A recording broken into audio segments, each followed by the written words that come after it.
Agência Sindical apresenta Repórter Sindical, o mundo do trabalho no ar.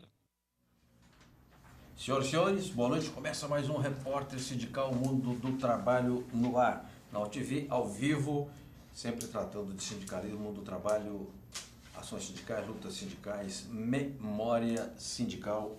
Eu quero dizer que nós hoje estamos dando continuidade àquela série sobre sindicalismo e memória. Nós já fizemos uns 4 programas sobre sindicalismo e democracia, sindicalismo e participação política e agora sindicalismo e memória, porque há muita história no movimento sindical, muitos personagens, muitas pessoas, e isso nem sempre é conhecido, é tratado. É um mundo vasto que precisa ser conhecido pelos brasileiros, especialmente pelos trabalhadores. Eu sou João Franzin e hoje tenho a alegria de receber aqui no nosso programa o Tarcísio Tadeu Garcia Pereira. Tarcísio eu conheci como assessor sindical, mas que foi metalúrgico, começou lá no ABC, tem muita história para contar. Tarcísio, obrigado pela sua presença aqui no nosso programa. Eu que agradeço o convite. Muito obrigado. Eu quero dizer que está conosco também a nossa Ariane Soares, que vai cuidar aqui das perguntas, dos encaminhamentos durante o programa. Obrigado, Ariane. Obrigado, Franzin. Boa noite, Tarcísio. Boa noite a você que nos assiste aqui no Repórter Sindical. Vamos participar, interagir, sempre é muito fácil. Temos o chat aí ao lado direito da sua tela. Você já pode enviar e a gente faz sempre a pergunta aqui no ar para o entrevistado. Tem também a opção de você mandar a sua pergunta por e-mail, repórter@agenciasindical.com.br, e pelo celular, que tem um WhatsApp aqui, é 011 997370067. Obrigada. Tarcísio, conte um pouco aqui sobre a sua trajetória, onde você começou, que tipo de trabalho você realizou, se foi metalúrgico, foi bancário, foi jornalista, advogado, como é que você entrou para o sindicalismo, e depois nós vamos no correr do programa tratar, fazer comparações entre períodos diferentes, etc. Tá, em primeiro lugar, eu quero fazer uma saudação muito especial a esse programa. Eu sou uma pessoa que me preocupo muito com o registro da história. Eu vou dar alguns exemplos de por que eu me preocupo com isso. Eu estava na cidade de Mauá. E lá tem uma escola que se chama Olavo Hansen. Sim. E Olavo Hansen foi um estudante de Mauá, assassinado pela ditadura. E numa das reuniões que eu estava lá, um jovem disse assim para mim: não, porque eu me formei, não sei o quê, e tal e tal. Eu falei: você se formou onde? Aí eu estudei no Olavo Hansen. Sim. Quando ele me falou que estudou no Olavo Hansen, eu disse: você sabe quem foi o Olavo Hansen? Quem foi? Conta pra mim. Ele falou: ah, foi um cara aí. Poxa vida. Aquilo pra mim é uma facada no peito. Claro. E a questão de 4 ou 5 meses atrás, eu ouvi eu estava no interior de São Paulo e tinha lá uma tribuna chamada assim, na Câmara de Vereadores, chamada Tribuna Teotônio Vilela. E tinha um sindicalista na faixa de 50 anos de idade, um importante sindicalista, que num determinado momento ele disse assim: como é que chama aquilo ali? Eu falei: Tribuna Teotônio Vilela. E ele disse assim: quem foi esse bosta aí? Pelo amor de Deus. Desse jeito, assim? Desse jeito. Aquilo me feriu. Claro. Fere a alma da gente. Claro, claro. Então, eu quero saudar este programa porque é importante recontar a história. E nós temos histórias. Eu me lembrei de uma aqui que no decorrer do programa eu vou contar uma interessante. Se for o caso. Então eu quero saudar muito. Falta contar essa história. E quem conta a história do sindicalismo brasileiro hoje? Pouca gente. É verdade. Alguns contam a história que interessa. Sim. Outros contam ela desprovida de qualquer preconceito. Certo. Então eu quero elogiar muito a iniciativa de vocês. Obrigado, Tarcísio. Pegando a sua pergunta, eu entrei na Volkswagen em 1969, eu tinha 15 anos de idade. E você entrou como aprendiz, então? Eu entrei como aprendiz do Senai, eram 1.040 candidatos para 41 vagas. E eu fui o 16º classificado. Que beleza. E eu fui descobrir com o tempo que a Volkswagen cometeu um erro na seleção. Porque ela pegava aqueles alunos que eram os mais bem qualificados. Com o tempo, esses alunos foram deixando as suas profissões. E a própria empresa percebeu que ela não podia pegar mais os primeiros qualificados, elas tinham que pegar mais os do meio da fila para trás. Certo. Porque esses iam permanecer na profissão. Olha, interessante. Por exemplo, eu entrei para ser ferramenteiro. Eu fui ferramenteiro depois que me formei, eu fui ferramenteiro durante 2 anos. A partir daí eu fui para a escola de formação da Volkswagen, onde eu fui instrutor da garotada de ferramentaria. Olha aí. E a Volkswagen depois descobriu isso. Era melhor formar o ferramenteiro, o filho do faxineiro.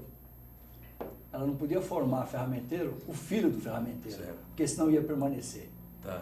Porque a descoberta que era muito caro, ela descobriu que o filho tem que sempre ter uma ascensão em relação ao pai.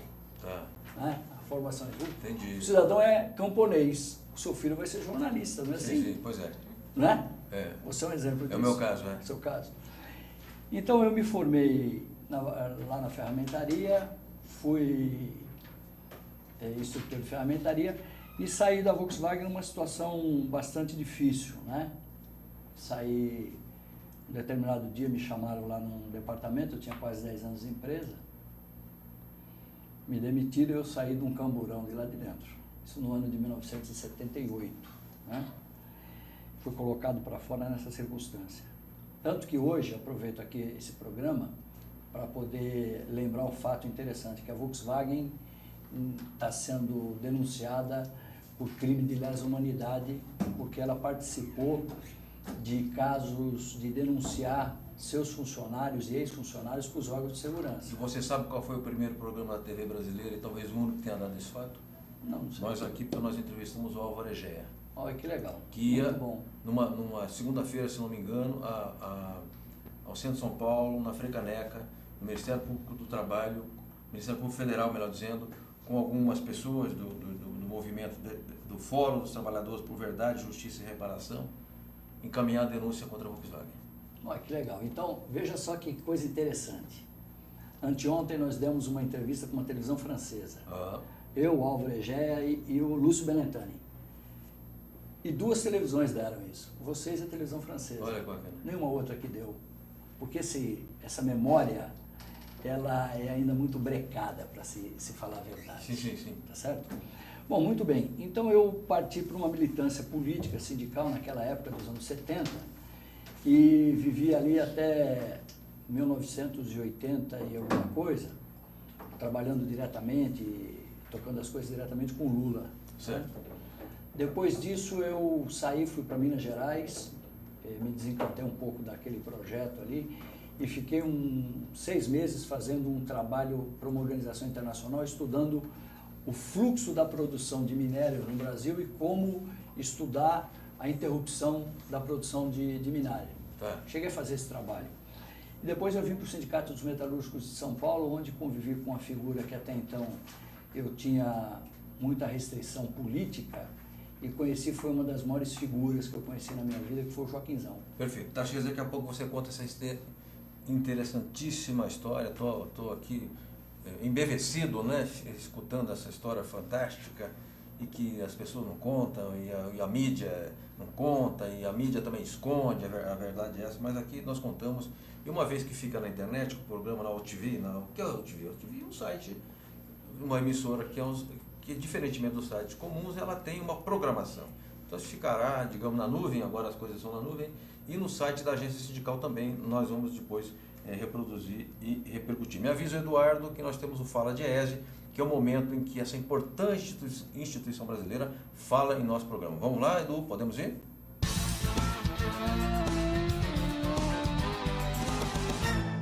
Prezado Franzin, o Diese divulgou a nota técnica 148, que trata da questão da dívida pública, que é aquele recurso que o Estado, o governo federal, estados e municípios tomam emprestado da sociedade para realizar investimento ou financiar gastos correntes do orçamento de todos os entes federados. O pagamento dessa dívida O juro pago dessa dívida e a amortização dos empréstimos realizados é hoje o maior gasto do orçamento da União, dos estados e dos municípios, maior do que a Previdência Social, transferência a estados e municípios, gasto com saúde, trabalho e educação. Todos eles juntos são gastos menores do que o que hoje o país gasta com a amortização do juro e da própria dívida, estimada em 2014 em mais de 900 bilhões os gastos realizados naquele ano, portanto, um gasto enorme que precisa ser analisado pela sociedade. Precisamos reduzir os juros pagos para essa dívida para que o orçamento tenha sobra fiscal para realizar os investimentos em saúde, educação e nos outros gastos tão importantes para a sociedade brasileira. Por esse motivo, essa nota técnica disponível no site do Diese visa justamente dar informações e conhecimento sobre essa dívida que hoje já é maior do que 3 trilhões de reais, e, portanto, instrumento importante no debate sobre o orçamento do Estado brasileiro.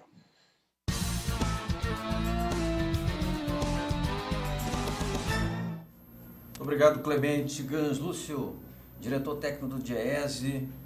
O Tarcísio, o Clemente é uma bela revelação do Diese, excelente quadro do Diese, muito preparado, muito sereno. Ele deu aula de economia aí, ele falou aí 1 minuto, deu aula de economia, já mostrou onde é que vai o dinheiro de quem trabalha, né? Nós precisamos, evidentemente, mudar o modelo econômico, a gestão, porque é preciso remunerar os que trabalham. O setor produtivo não pode ficar a reboque do setor financeiro, porque você cria, você penaliza, né? E você desestimula o investimento do setor privado. Tarcísio, você vai me dar licença que eu vou pedir à Ariane que encaminhe as perguntas dos telespectadores, dos amigos nossos que fazem as perguntas habituais aqui também no Repórter Sindical. Vamos lá, Ariane? Sim, tem uma pergunta aqui de Gláucia Lima, ela é estudante de São José dos Campos. A dúvida dela é a seguinte: será que os dirigentes sindicais de hoje têm, como aqueles de épocas, a preocupação de preservar a história do sindicalismo? Glaucia, boa pergunta sua, viu? Você já viu que eu sou crítico com aqueles que não registram a história, né? Eu acho que, para falar a verdade, acho que a maioria não tem essa preocupação, não. Mas existem alguns poucos, e graças a Deus que existem os poucos, né? Eu acho que existem alguns poucos preocupados nesse registro. Mas eu ainda te digo, são muito menos do que eu gostaria que fosse. São muito menos do que aqueles que necessitariam. Porque não basta registrar a história genericamente. Os sindicatos e as categorias deveriam registrar suas próprias histórias. Sim. As histórias das suas categorias, né? Eu acho que esse registro, infelizmente, ele é muito superficial e muito pequeno. Vamos reconhecer aqui, eu acabei de ver essa fala do Diese. O Diese teve um importante papel e o Diese estimulou muito até esses registros no passado, eu me lembro muito disso. O Diese chegou a ser uma entidade que congregava a unidade do movimento sindical. Quando cada um brigava para puxar para um lado, o Diese buscava, era um ponto de unidade entre todos nós. Isso precisa ser contado. É verdade. E eu não sei se isso ainda já foi contado, viu, Franzinho? É. O Diese exerceu um papel muito grande de unificação da luta do movimento sindical. O Diese fez um registro muito importante, se não me engano, ao completar 50 anos.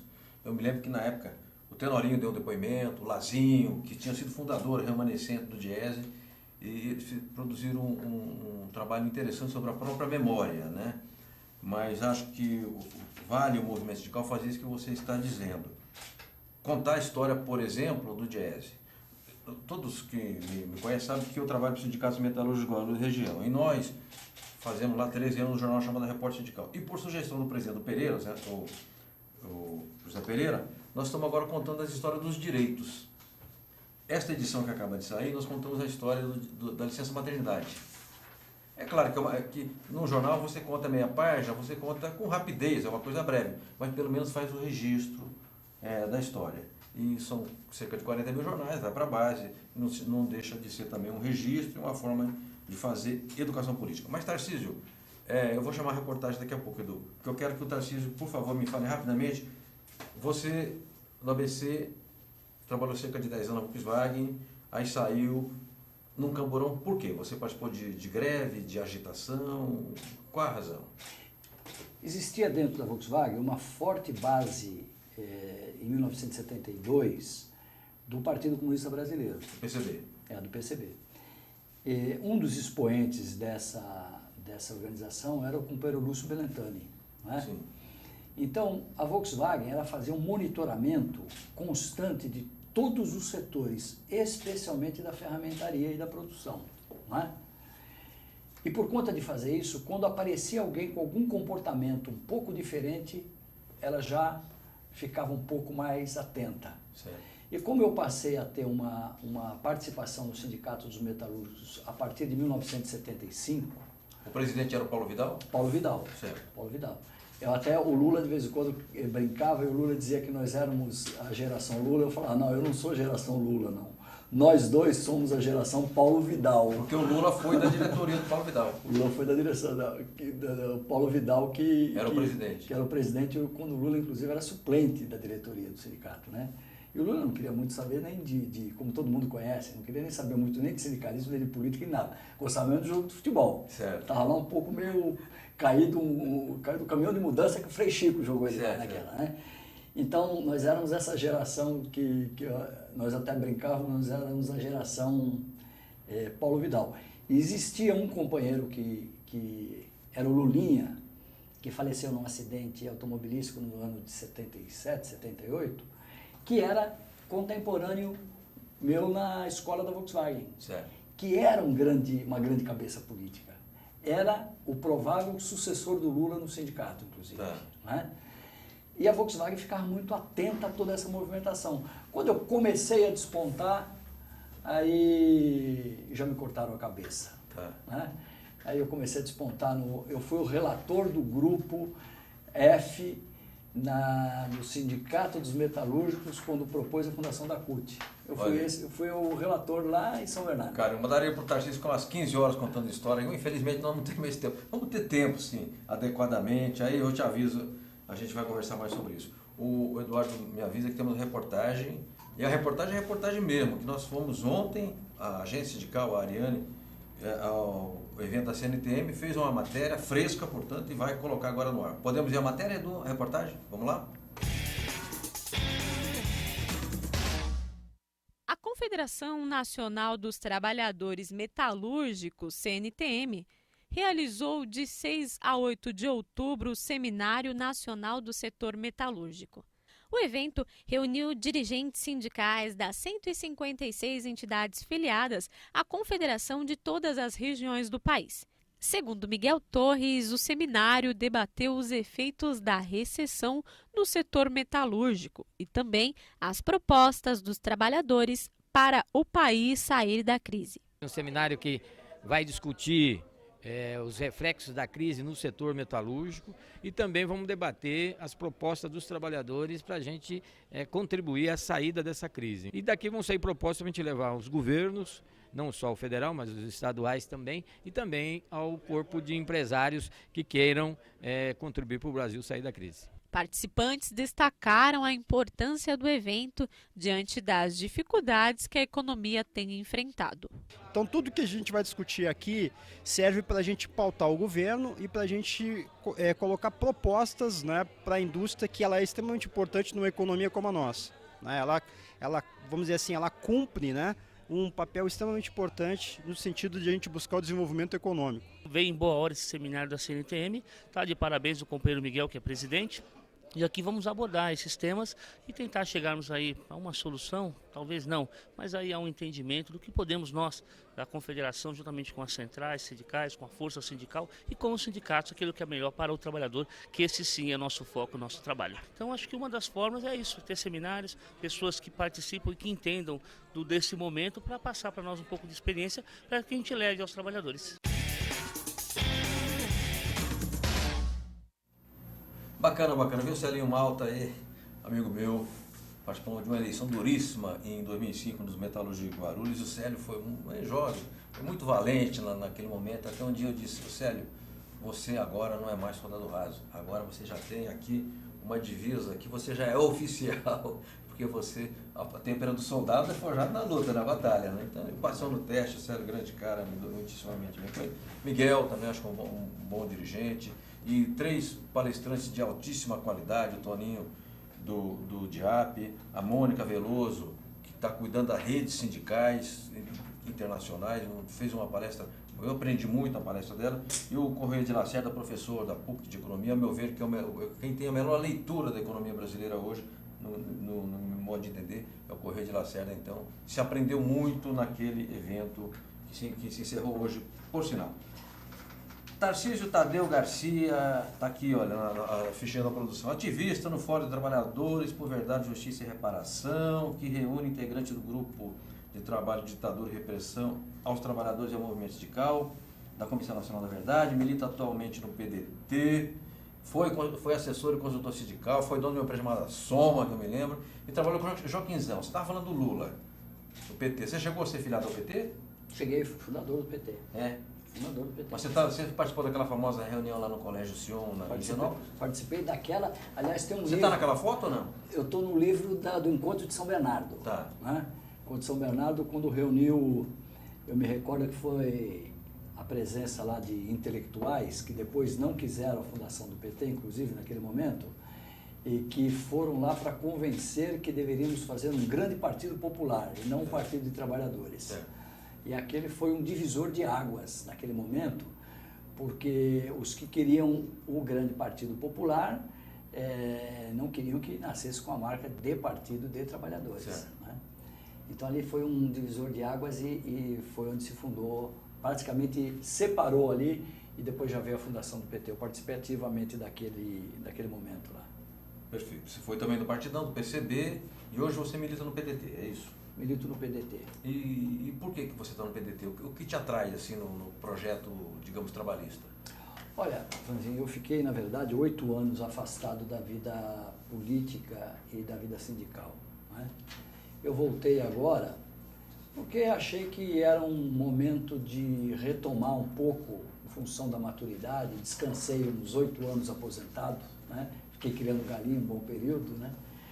E aí eu sou muito amigo, tenho uma afinidade muito histórica com Medeiros, e o Medeiros me convidou para... Medeiros, Luiz Antônio Medeiros, fundador da Força Sindical. Fundador da Força Sindical. E o Medeiros me convidou para vir ajudar a tocar o PDT. Conversamos um pouco sobre projetos, tivemos uma conversa com o Lupe, que é o presidente nacional, e eu acho que o PDT pode ocupar um espaço grande daqui para frente. Né? O último trabalho que eu havia feito aí foi em 2002, que eu estava no PL junto com o Medeiros, e nós fomos buscar o Zé Alencar para vir a ser o vice do Lula, e deu certo, né?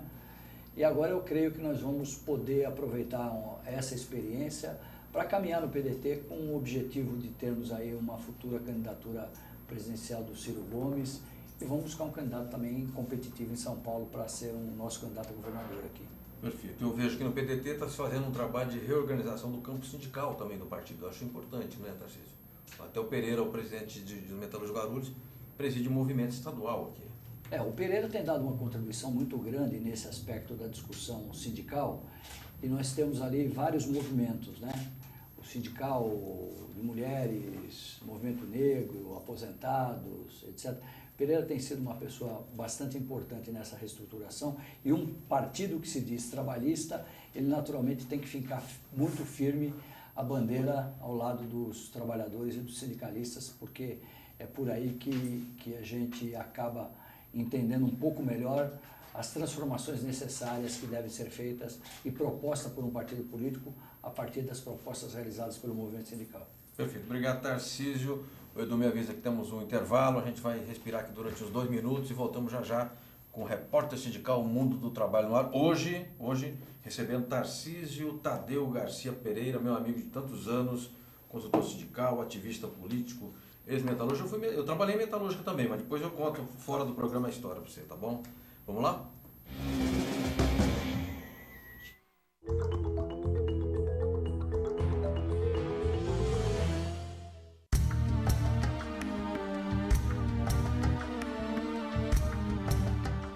Neste Neste 12 de outubro, o Dia da Criança, a Contratur reafirma seu combate a toda e qualquer forma de exploração infantil.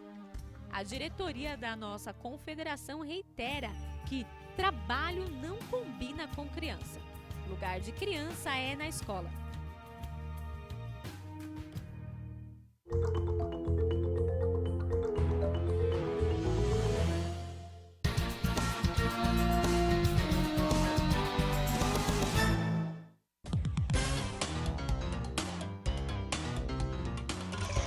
Para ter trabalho decente, primeiro precisa ter trabalho, boas condições de trabalho, salário digno. É isso que nós entendemos e a Central, a UGT, está de parabéns por esse movimento. Trabalho decente significa você ter um salário justo, carteira assinada, a questão do respeito mútuo dentro do setor de trabalho. O que precisa acontecer é a união do trabalhador. Tudo unido para um só objetivo, condições de trabalho melhor, salário melhor. Eu acho que só assim nós temos um trabalho decente no Brasil e no mundo. A UGT, junto com os seus sindicatos filiais, hoje aqui, Teatro Municipal, trazendo essa discussão, cobrando e conscientizando e cobrando dos órgãos públicos, em especial do Ministério do Trabalho e Emprego, mais fiscais para formar.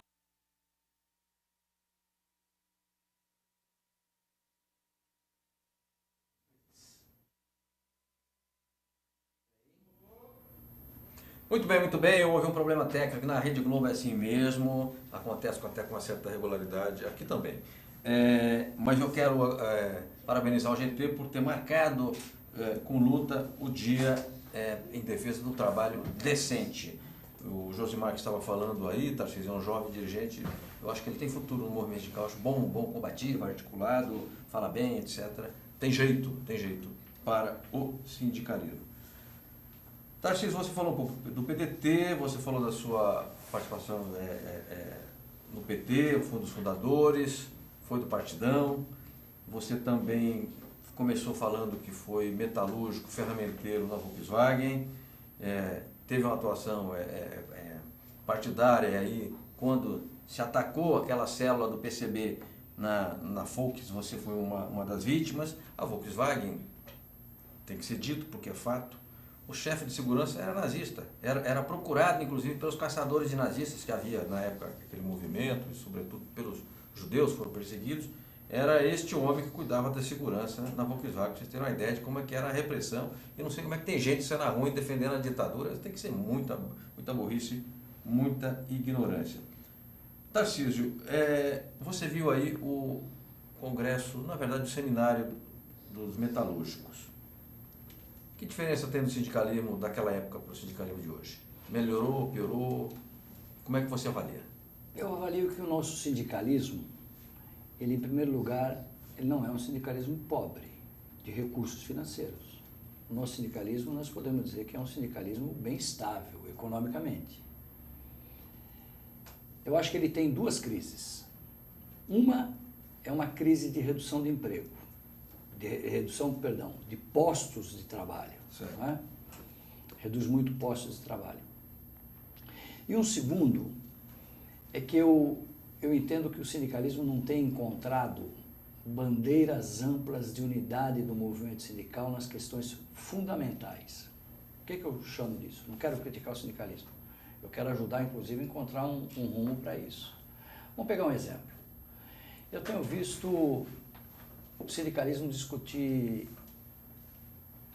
que não aceita a unificação do Ministério do Trabalho com Previdência. Eu acho que teve um erro aí que o governo cometeu, unificando e transformando mais em Ministério da Previdência, com a cara Ministério da Previdência, do que Ministério do Trabalho. Mas essa já teve no passado, nós já tivemos o Ministério do Trabalho e da Previdência. Mas eu quero me pegar nessa questão aqui da Previdência.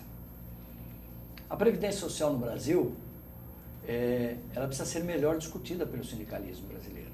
A quem interessa discutir Previdência? Aos trabalhadores. Sim. São os principais beneficiários e são os que mais precisam entrar nesse debate.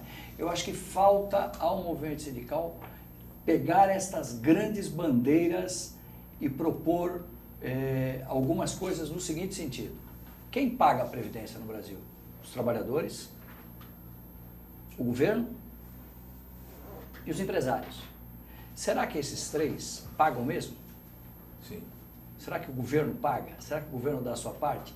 E mais, o governo fica trazendo para a Previdência programas sociais que são justos, legítimos, necessários, mas na verdade que deveriam estar em outro tipo de programa.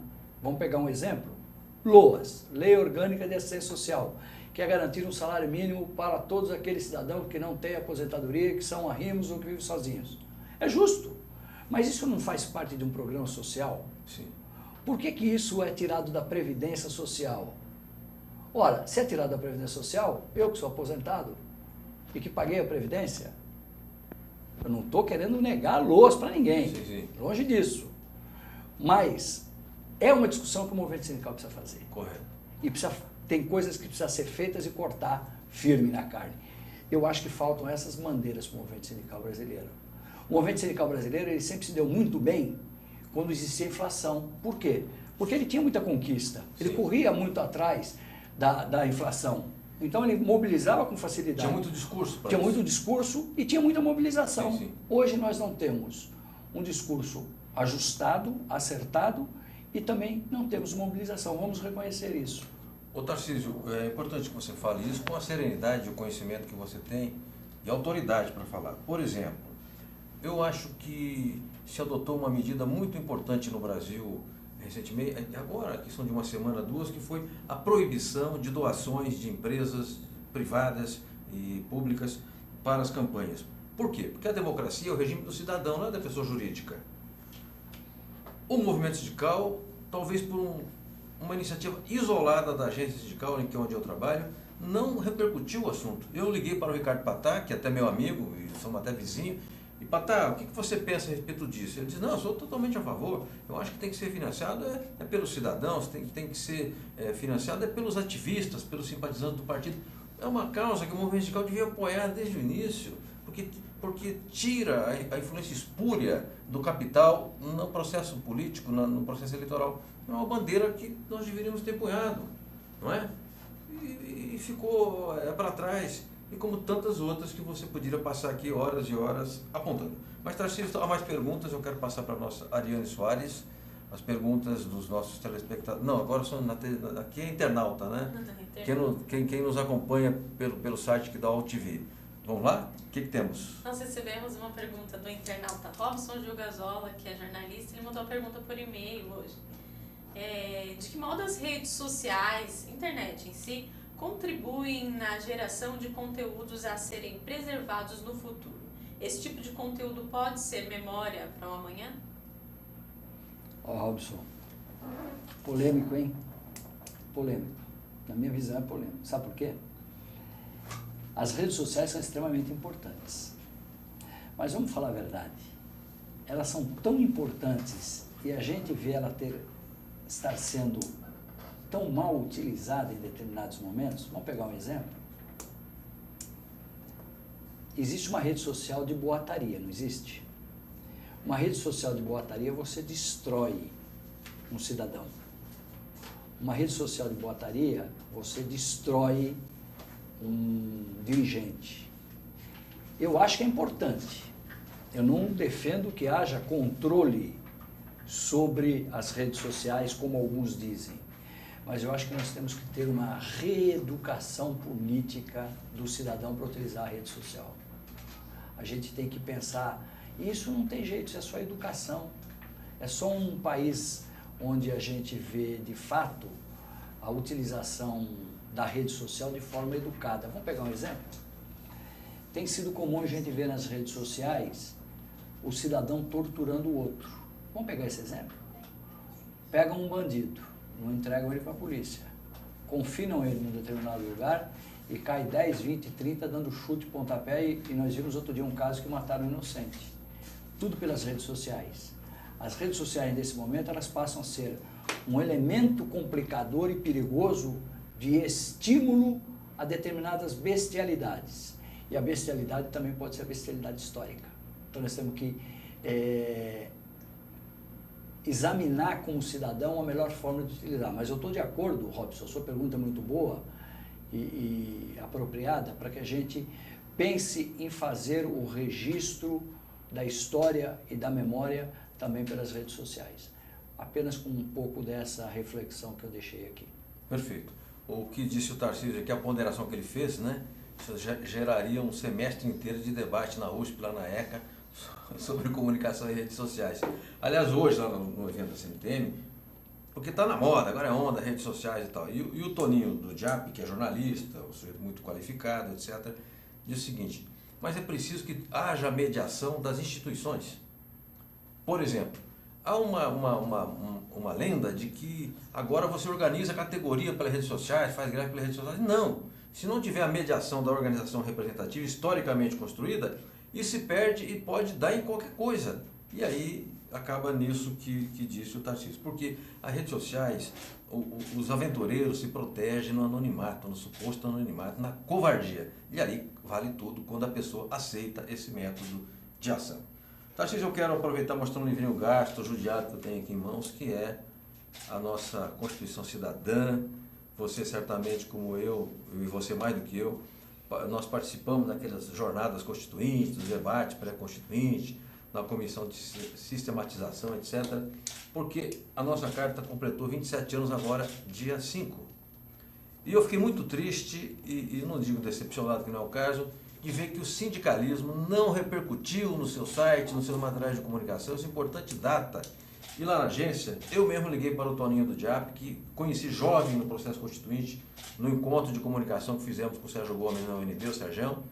Toninho moleque, aí eu peguei um depoimento do Toninho, como é que foi a participação dele no processo constituinte, junto com o Ulisses Rido e com tantos outros bravos e valentes e prezadíssimos brasileiros. Aí fizemos 2 matérias. Eu queria te perguntar, o que você acha da Constituição? Para o movimento sindical, por exemplo, que valor ela tem? Franzinho, deixa eu voltar um pouquinho antes da Constituição. Certo. O primeiro ato por eleições diretas no Brasil foi feito dentro de um sindicato. E ninguém fala. O primeiro ato foi feito e a classe política naquele momento não esteve participando ativamente com seus primeiros representantes. E qual sindicato? Foi feito pelo Sindicato dos Metalúrgicos de São Paulo em novembro de 1983. Eu tenho a foto desse evento. Estava representando o PT o Devanir Ribeiro. Estava representando o PMDB o deputado estadual Aloysio Nunes Ferreira Filho. Estava representando algumas poucas figuras, pequenas, pálidas. E foi o primeiro ato realizado por eleição direta no Brasil. Que beleza, fantástico. E o próprio sindicalismo, ou o próprio Sindicato dos Metalúrgicos de São Paulo, não valoriza isso. Sim. Tá certo? Então, se um negócio que foi marca tão transformadora, o próprio sindicalismo não valoriza o ato que foi feito lá no passado, eu acho que, em relação à Constituinte e à Constituição, que foi um belíssimo momento de mobilização dos trabalhadores, eu me recordo da ação que os trabalhadores tiveram nas negociações de importantes cláusulas sociais na Constituição. Até algumas que alguns constitucionalistas diziam, não, mas isso não é cláusula de Constituição. Isso não precisa estar na Constituição, isso depois a lei vai garantir. Não, e o movimento sindical brigou e garantiu. Está lá. Tanto que a nossa Constituição é extremamente grande por conta disso. Sim, sim. E tantos direitos sociais que estão aí. Eu acho que nós precisamos tomar uma nova aula de Constituição, e eu digo a partir de mim. Não digo para os outros não, a partir de mim mesmo. Para a gente examinar um pouco melhor os direitos que nós temos e os deveres que nós também temos. Acho que é um momento importante para que, como você disse, fez 27 anos, eu acho que nós devemos nos preparar para o 28, para os 29, para quando chegar nos 30, a gente fazer um grande evento no Brasil de 30 anos de Constituição, desde que essa nossa Constituição ela não venha a ser quebrada por alguns que a desejam quebrar. Perfeito. Olha, então já fica o desafio aqui ao movimento sindical, viu, Tarcísio? Já me considero engajado nessa causa de, aos 30 anos, né, da Constituição, a gente fazer uma série de eventos e estimular o movimento sindical, o movimento político e social a valorizar a Constituição brasileira, porque o Toninho ele diz o seguinte: há dois grandes momentos na modernidade brasileira, a Revolução de 30 com Getúlio e a Constituição de 88, e eu concordo com a avaliação dele. Acho que são dois fatos que realmente divisores de águas no país. O Eduardo me avisa que nós temos agora o arquivo sindical que vai falar de Constituição, é isso? Vamos lá? Podemos ir? Arquivo Sindical. A história vivida do sindicalismo brasileiro. Câmara Aberta Sindical entrevista agora José Calixto Ramos, presidente da CNTI, Confederação Nacional dos Trabalhadores na Indústria, e da nova Central Sindical de Trabalhadores. E eu estou aqui, mais uma vez, com a Constituição em mãos. Queria saber, o José Calixto Ramos, sindicalista experiente e presidente da nova Central, que avaliação que faz da nossa Constituição Cidadã? Na verdade, o nome que foi dado à Constituição foi bem pensado e muito merecido, que a Constituição é uma, digamos assim, a lei maior muito especial para a nação, para a sociedade de modo geral e especialmente para os trabalhadores. Exatamente porque essa foi a única Constituição que destinou alguns artigos exclusivamente para a classe trabalhadora. E, inclusive, digamos assim, socializou a estrutura sindical brasileira. A partir do momento que a estrutura sindical passou a fazer, né, a ser incluída na própria Constituição, né? O único problema que precisamos agora continuar trabalhando é para regulamentar alguns artigos que ainda não se conseguiu regulamentar. Por exemplo, Calixto? Por exemplo, a questão ainda da própria estrutura sindical. O governo nos deu autonomia e deu liberdade, mas ao mesmo tempo impôs que o Ministério do Trabalho ainda ditasse algumas normas para que os sindicatos cumprissem, quando a lei diz que é vedado ao Estado a interferência, a intervenção na organização sindical. Mas o Estado ainda está interferindo, né? Esse é um dos aspectos para a classe trabalhadora, talvez mais importante. Arquivo Sindical. A história vivida do sindicalismo brasileiro. Muito bem, voltamos com o Repórter Sindical Mundo do Trabalho no Ar. Hoje recebendo o Tarcísio Tadeu Garcia Pereira, ativista sindical, foi metalúrgico, foi do PCB, foi do PT, hoje atua no PDT, foi consultor sindical e prestou grandes, relevantes serviços ao sindicalismo brasileiro. Como diria um teórico, não ao fato, ao processo. E veja só, o Calixto falando da Constituição. Foi um evento que aconteceu no Sindicato dos Engenheiros de São Paulo. Eu lá estive, e naquele dia eu entrevistei o Claude Smith Riani, aos 92 anos de idade. O último presidente do CGT. E a gente não conseguiu ainda na agência, porque nós temos uma estrutura pequena, editar esse material, já vão para quase 3 anos. E o Riani deu um depoimento belíssimo. E eu perguntei, porque ele tinha sido muito amigo do Jango. E eu perguntei assim, Riani, diga uma coisa aqui pra gente. Como é que o senhor definiria o presidente João Goulart? Ele disse, o Jango era um patriota e um político honesto. De quantos se pode falar isso? De proeminentes, de pessoas que estão ali na linha de frente da política brasileira, ser honesto e ser patriota. Então tem esse depoimento inédito ainda, estou revelando aqui, do Riani, que está quase 95 anos de idade. Tarcísio, vamos seguir aqui com o nosso programa, falando um pouco de memória sindical, sindicalismo e memória, que é a série que estamos fazendo aqui, após termos feito sindicalismo e democracia, sindicalismo e política, e agora sindicalismo e memória. Você conviveu com o Joaquim dos Santos Andrade, exatamente, Joaquim. E eu, quando comecei no sindicalismo, conheci o Joaquinzão, eu tive simpatia assim, por ele. Mas, na verdade, se falava muito mal do Joaquim, né? É claro, pela minha geração, etc., quem não fosse de uma certa tendência era considerado pelego. Mas o tempo revelou que não é bem assim.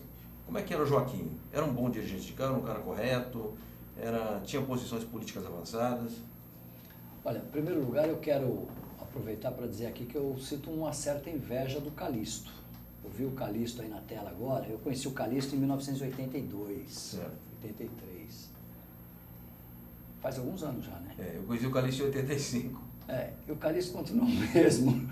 Eu envelheci bastante. Eu era molecão, magrelo, 60 quilos, 2 pés 90. Não tinha nenhum cabelo branco, hoje meus cabelos estão todos brancos. E o Calixto está ali, presidente da CNTI, desde 1980 e está firme ali ainda na mesma batida, né? Eu sinto um pouco de inveja. Eu acho que Calixto vai passar o Riane desse jeito. Pois é. Ele já deve estar chegando perto. O Calixto deve estar com 86, 87 Mas anos. eu conheci ele, inclusive, com o Joaquinzão. Mas o Joaquinzão é o seguinte, Joaquinzão, vou contar uma breve história do Joaquinzão. Também tinha muita... Até eu não conhecer o Joaquinzão pessoalmente, quem me apresentou o Joaquinzão foi o Lula. Olha aí. Eu vi uma vez no Sindicato dos Metalúrgicos com o Lula, para tratar um assunto que o Joaquinzão podia nos ajudar. Já existia a possibilidade da intervenção em São Bernardo, e eu vim com o Lula ter uma conversa com o Joaquim. E ali eu vi que o Joaquim era um cara um pouco diferente daquilo que as pessoas diziam, né? Muito atencioso, né? Usava um anelzão de doutor, porque o sonho do Joaquim era ter sido advogado. Não foi, né? Não foi. Por isso que ele se dedicou a ser juiz classista, que era o grande sonho dele, era ter sido advogado. Tanto que formou os filhos advogados. Sim. Né? Mas tem uma história que classifica bem, conta bem que era o Joaquim. O Joaquim, na época, no auge da ditadura, ele foi chamado, começou a ter um movimento chamado MIA, Movimento Intersindical Anti-Arroxo, que fazia parte o Marcelo Gatto, presidente do Sindicato dos Metalúrgicos de Santos, que fazia parte o Joaquinzão, etc., uma série de pessoas. E aquele era um movimento que extrapolava categorias profissionais, não eram só de metalúrgicos, era metalúrgico, químico, era uma intersindical. Sim. E o ministro, na época, era o ministro Jarbas Passarinho. E o Jarbas Passarinho... Coronel Jarbas Passarinho. Coronel Jarbas Passarinho. E o Jarbas Passarinho veio na DRT em São Paulo e mandou chamar o Joaquim, e foi junto com o Joaquim um dirigente chamado Lossaco, acho que era um dirigente bancário. Bancário. Né? E chegou lá, o Joaquim e o Lossaco, numa entrevista, numa audiência com o ministro, o Joaquim era muito formal. Ele tratava todas as pessoas com muita formalidade. E ele dizia que era para não dar brecha, para ter intimidades. Certo. Né? Ele tinha uma sabedoria muito grande nesse sentido. E chegou lá, o Jarbas Passarinho começou a dizer assim, olha, Joaquim, eu quero conversar com vocês como amigos. Não veja aqui o ministro do Trabalho, eu estou aqui como companheiro de vocês, como amigo. Eu queria dizer o seguinte, que esse negócio de movimento intersindical anti-arroxo, vocês têm que discutir no âmbito da federação, só entre metalúrgicos. Vocês estão discutindo metalúrgico, químico, bancário, não sei o quê. Isto a lei não permite. E está tentando dobrar o Joaquim nessa conversa. E o Joaquim disse, olha, ministro, Vossa Excelência há de convir que o arroxo salarial, ele pega a todos os trabalhadores, independente de categoria. Por isso é que nós nos reunimos. E quando o Jarbas Passarinho viu que não conseguiria dobrar o Joaquim, ele deu uma endurecida. Ele disse, bom, vocês não querem entender, né? Então vocês não reclamem se daqui para frente esse movimento sindical, intersindical anti-arroxo vai começar a provocar algum tipo de intervenção nos sindicatos. O Joaquim deu um soco na mesa. Olhou para o Lossaco e falou, vamos embora, porque eu bem te disse que na hora que o negócio apertasse, ele tirava as penas e vestia a farda. Olha aí, puta que pariu. Na cara dele? Na cara do Jarbas Passarinho. Ele tiraria as penas, porque era o Jarbas Passarinho, e vestiria a farda, porque era coronel. E o Joaquim entregou. Então o Joaquim era um homem desse tipo de princípio. Eu vi o Joaquim fazer, olha, algumas boas. Tancredo Neves, só para encerrar, para dizer quem era o Joaquim. Nós fomos numa audiência com o Tancredo e chegou lá, era para indicar o Pazianotto, ministro do Trabalho. Quando chegou na porta, o Joaquim me pediu que entrasse, porque eu tratava junto com o Joaquim desses assuntos. E como era a audiência com o Tancredo, presidente eleito, eu disse, não, Joaquim, eu vou entra você, eu fico aqui. Ele falou, não, Magro, ele me chamava de Magro. Vamos, Magro. Eu falei, não, Joaquim, é coisa sua com o presidente, eu fico aqui. E o Joaquim saiu da sala dando risada. KKKK, ele é muito bem-humorado. E aí ele contou a história que aconteceu lá dentro, ele falou, este Tancredo sabe tudo, isso é danado. E o que aconteceu lá que o Joaquim saiu e me relatou naquela hora? Quando ele indicou o nome do Almir Pazianotto, o Tancredo disse assim para ele, Ô, Joaquinzão, nós havíamos feito um ato de apoio ao Tancredo nos sindicatos metalúrgicos, no colégio eleitoral. Eu estou aqui aguardando que você venha para cá, pleitear esse ministério para você, que é muito justo, um grande representante dos trabalhadores. Você vem aqui me indicar um terceiro? O Joaquim tinha sido pugilista, né? Sim. Na juventude ele foi lutador de boxe. Não sabia disso. Foi lutador de boxe. Foi vice-campeão paulista, inclusive. E o Joaquim disse, presidente, na minha juventude eu fui boxer. E desde lá eu aprendi a manter a noção de distância. Olha! Aí o Tancredo deu uma grande risada e disse, Joaquim, você sabe tudo. Eu falei, imagina, presidente, estou aqui para indicar o que é melhor para os trabalhadores. Certo. Então esse era o Joaquim. Era um homem simples, humilde, que sofreu todos os tipos de acusação dos seus adversários e que morreu pobre, abandonado. Eu fui buscá-lo para viver comigo. Não sabia disso. Fui buscá-lo no asilo quando ele estava lá. Tem uma história que eu tentarei contar sem chorar, que ele disse assim, Magro, o que eu estou passando porque eu provoquei. Fui eu que tive tanto monte de mulher, Joaquim era muito mulherengo, né? Jogatina, né? Dançador. Dançador. Nós dançávamos inclusive junto, também era dançador e tal. E ele disse, tudo isso fui eu que provoquei, Magro. Agora eu quero te dizer uma coisa. Eu sabia que eu podia chegar nisso. E sabia também que não ia me faltar um amigo. E entre os amigos, eu tinha certeza que não ia me faltar você. Puxa, que bonito, hein? Então essa é a última imagem que eu trago do Joaquim. Quer dizer, um grande homem. Outro dia eu tive uma conversa com o Lula, 40 dias atrás, e surgiu o assunto Joaquinzão. Certo. E o Lula disse, é preciso fazer justiça ao Joaquinzão. A história dele precisa ser recontada. Perfeito, perfeito. E precisa mesmo. Que belíssimo depoimento que você acaba de nos dar, Tarcísio. Eu também fiquei muito feliz porque a figura do Joaquim está sendo reconstruída e é justo que se faça assim.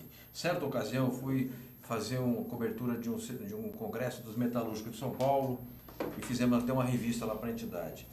Ao compulsar lá os documentos do sindicato, se encontrou um telegrama que o Joaquim mandou para o Geisel, desaforado, quando do assassinato do Manuel Fiel Filho. É verdade. E eu passei para a Carta Capital, e o Maurício Dias me telefonou do Rio, e disse, poxa rapaz, eu não sabia que o Joaquim, a imagem que eu tinha do Joaquim era essa, um pelego, quer dizer que esse telegrama, eu falei, pois é o telegrama do Joaquim, né? Até me confidenciaram lá quem foi o advogado que deverá ter feito o texto, né? Porque o texto é muito bem construído, muito sintético, mas muito bem escrito, né? Certamente foi algum advogado ou algum assessor qualificado que tenha feito o texto. Então, bacana que você tenha contado essa história. Tarcísio, tem mais perguntas? Ariane, podemos encaminhar? Tem uma pergunta do seu amigo André Gaeta, ator, jornalista e dirigente partidário. Aliás, deixa eu só fazer um registro. O André se encontra aqui no estúdio, junto com outro companheiro nosso, gaúcho, né? E, então, um abraço e muitíssimo obrigado por vocês. Para a gente é uma honra receber vocês aqui no nosso estúdio. Vamos lá? A nossa pergunta? Então vamos à pergunta do André Gaeta. Como, onde e por que você entrou para a política? Embora o Tarcísio nunca tenha sido candidato a nada, não me lembro de você candidato. Não me candidatei nunca a nada. Você presidiu o PL, o Partido Liberal. Eu fui secretário-geral. Secretário-geral. Eu, na verdade, entrei na política dentro da minha casa, né? Eu tinha 13 anos de idade e o meu pai, isso em 1967, meu pai havia ajudado a retirar da prisão um amigo por habeas corpus, que havia sido preso em 1964, né? E esse amigo, nós o conhecíamos como Jorge Comunista, de Santo André. Tinha sido um grande dirigente sindical do petróleo. E nos idos de 68, quando as coisas se apertaram um pouco mais, eu saía do bairro Campestre de Santo André, pegava um ônibus, descia no centro de Santo André, caminhava a pé até na Vila Pires, onde ele morava, e eu ia lá levar algum tipo de solidariedade a ele. Era um garoto pequeno, franzinho, magrinho, ninguém diria que havia ali uma ação política naquele momento. Era suspeito. E quando eu chegava na casa do Jorge, né, eu sentava na casa dele e ficava conversando com ele horas, ouvindo as histórias que ele me contava. Como eu sabia que ele tinha saído da prisão, que ele tinha sido perseguido, e que ele era um amigo do meu pai, a quem meu pai tinha uma relação muito afetuosa e política também, tanto que deste evento, depois acabou saindo da minha casa um jovem que foi trocado pelo segundo embaixador, pelo suíço, né, o Melquiades, que saiu de Santo André, que reunia na casa do meu pai em Santo André. Então, um pouco a entrada na política foi um pouco assim, o acontecimento daquela época, daqueles anos difíceis. Aí isso entra na veia e não sai mais, né? Perfeito, perfeito. Muito bom, Tarcísio, quantas histórias, que depoimento bacana, estou muito assim, feliz em escutar essas histórias todas e ver que há muita gente de valor, com qualidade política, com formação, e às vezes, não é o seu caso, evidentemente, está por aí, a gente nem identifica, né, cruza e não sabe a história. Você sabe que é uma passagem da Odisseia? Deixa eu gastar um pouco aqui do meu latim, né? Muito bonita. Eu, quando li aquilo, me deu um insight, me deu como diz os budistas, um koan, uma iluminação. A certa altura, Ulisses está voltando e ele está começando a anoitecer, já a noite está caindo, e ele diz assim, está chegando, e ele diz, vamos assar um carneiro aqui, né?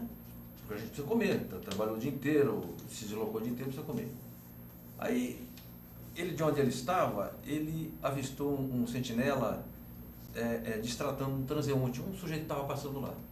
Ele esperou comer, então chamou o sentinela e disse, escuta, eu vi que você não tratou bem uma pessoa que estava passando lá a tal distância e tal. Quem era a pessoa? Ele diz, não, Ulisses, era um passageiro, um transeunte que estava passando por ali, um andarilho. Aí Ulisses disse assim, cuidado com o estranho, porque o estranho pode ser um deus disfarçado. Você nunca sabe quem é o estranho. É verdade. Não é? Tem tanta história. Às vezes você está ali na fila do banco, no ponto de ônibus, no boteco tomando café, tem um sujeito do teu lado, tem uma história extraordinária e você não conhece. Por isso o outro é sagrado e você tem que respeitar o outro. O outro, ele é pelo menos igual a você, daí para cima, nunca para baixo. Tarcísio Tadeu, eu queria dizer que nós já estamos chegando ao final do programa, mas eu faço sempre uma pergunta aqui que é protocolar, que é uma conversa com jovens. Nós vivemos na sociedade da informação, tem uma quantidade enorme de informação, mas não tem formação. A formação é uma coisa muito mais complexa, muito mais elaborada, muito mais articulada. Aí tem um jovem assistindo aqui ao nosso programa, escutando o sindicato, falando de sindicato, de luta, de greve, de articulação, de Joaquim, de Lula, de Jorge Comunista e de tantas outras histórias. E eu te pergunto, para esse jovem que nos assiste, que motivação ele teria hoje para ser um sindicalista, um dirigente, um militante, um ativista sindical? E que motivação ele teria também para atuar na vida política perante digamos, essa situação da política brasileira, de muitos escândalos, e o presidente da Câmara, inclusive, envolvido aí, provavelmente por contas suspeitas na Suíça? Que motivação teria um jovem? Tem que desanimar ou tem que ir para frente? Não, tem que se animar e ir para frente. Agora, os conceitos de nós, da nossa juventude, são muito diferentes da juventude de hoje. Nós lutávamos por uma sociedade mais coletiva, né? Nós lutávamos por sonhos mais coletivos. Hoje, a juventude, eu percebo por muitos jovens, que eu trabalho muito com eles, a individualização das coisas é muito grande.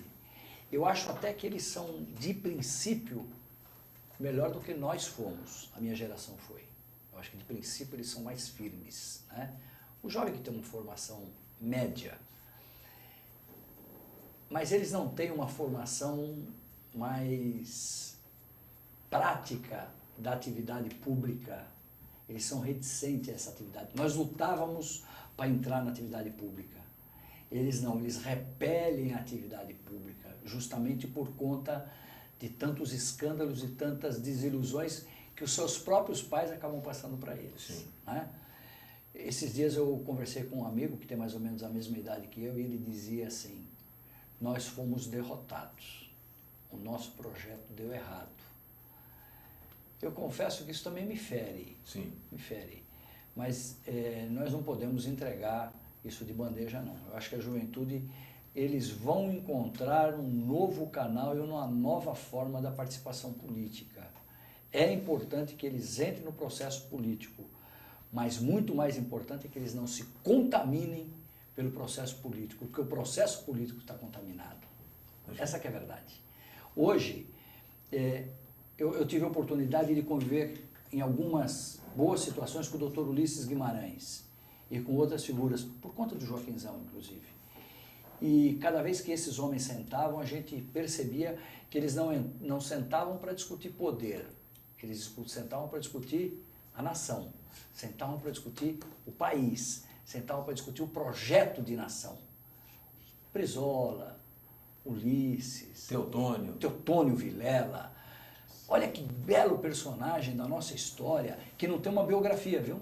Não sabia disso. Não tem biografia. Outro dia eu fui procurar a biografia de Teotônio para dar de presente para esse sindicalista que eu te falei aqui. Não existe biografia sobre Teotônio.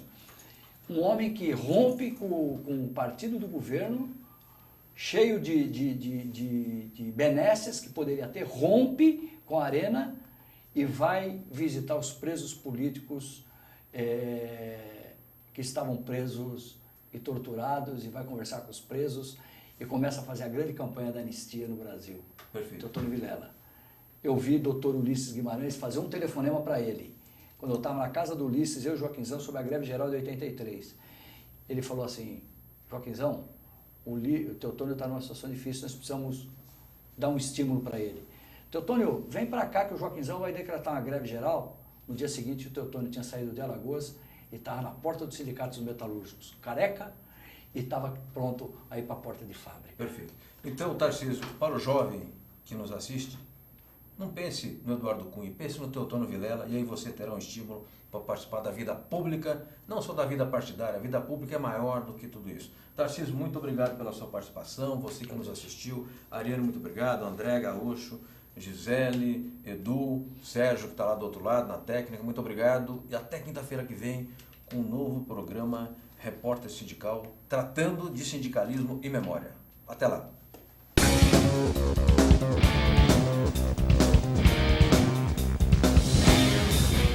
Agência Sindical apresentou Repórter Sindical, o mundo do trabalho no ar.